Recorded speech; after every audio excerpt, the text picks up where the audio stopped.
લોકસભાના વિપક્ષી નેતા રાહુલ ગાંધીએ દેશમાં વોટ ચોરીના મુદ્દે લડત ઉપાડી હતી।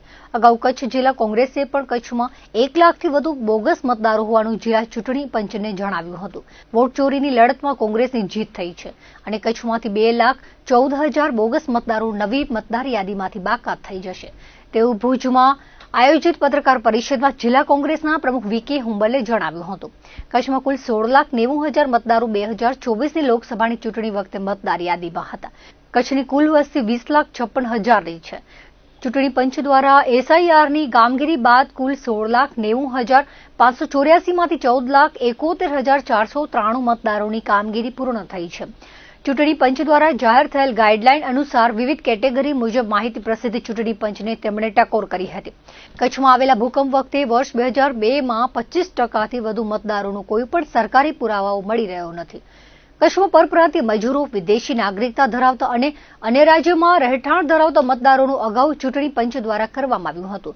કચ્છની મતદાર યાદીની વિવિધ વિસંગતતાઓ અંગે તેમણે વાત કરી હતી। તેમણે રાજ્ય ચૂંટણી પંચને લોકશાહીની પ્રક્રિયાને જીવંત રાખવા કોઈ પણ સત્તાધારી રાજકીય પક્ષના ઓઠા હેઠળ ન આવી કામગીરીની સમયમર્યાદા લંબાવી હજુ પણ કોઈ બોગસ મતદારોનો સમાવેશ થયેલો હોય તો તેને દૂર કરી નિષ્પક્ષ ચૂંટણી યોજાય તે સુનિશ્ચિત કરવા અનુરોધ કર્યો હતો। જ્યારે એસઆઈઆરની શરૂઆત નહોતી થઈ એનાથી અગાઉ પણ અમે પ્રેસ મિટિંગ કરી અને કચ્છ જિલ્લામાં 1 લાખથી વધારે બોગસ નામો છે એવી અમે પ્રેસમાં જાહેર કરેલું હતું, જે આજ સાબિત થવા જઈ રહ્યું છે। અત્યારે કચ્છમાં જે હમણાં આંકડા અમારી પાસે જાણવા મળ્યા છે કે આજની તારીખે કચ્છમાંથી 2,14,000 જેટલા નામો કમી થયા છે, ક્યાંક ને ક્યાંક શિફ્ટિંગ થઈ ગયા છે, સ્થળાંતર થઈ ગયેલ છે કે મરણ પામેલા છે। કુલ આંકડો 2,14,000। બાકીના જે મતદારો છે 16 લાખમાંથી 14 લાખ જેટલા મતદારો આવ્યા છે, એમાં પણ હજી માની લો એના ફોર્મ છે અત્યારે સ્વીકારી લીધા છે, પણ એમાં ક્યાંય અધુરાશ હશે તો એને નોટિસ આપશે, એમાં કેટલા નામો છે માન્ય રાખશે નહીં રાખે એ પછીનો પ્રશ્ન છે। પરંતુ અત્યારે જે રીતે અત્યારે સુધારણા કાર્યક્રમ ચાલી રહ્યો છે કે કચ્છમાં બીજા રાજ્યોમાંથી અનેક લોકો આપણા કચ્છમાં આવ્યા છે, તો એના નામો છે એ ખરેખર અહીંયાથી નીકળી જવા જોઈએ। કોઈ પણ માણસના 2 નામ રહેવા જોઈએ નહીં। તેમ છતાં એવી કોઈ સિસ્ટમ અત્યારે ચૂંટણી પંચ પાસે નહોતી કે 2 નામ હોય તો એને ખ્યાલ આવી જાય।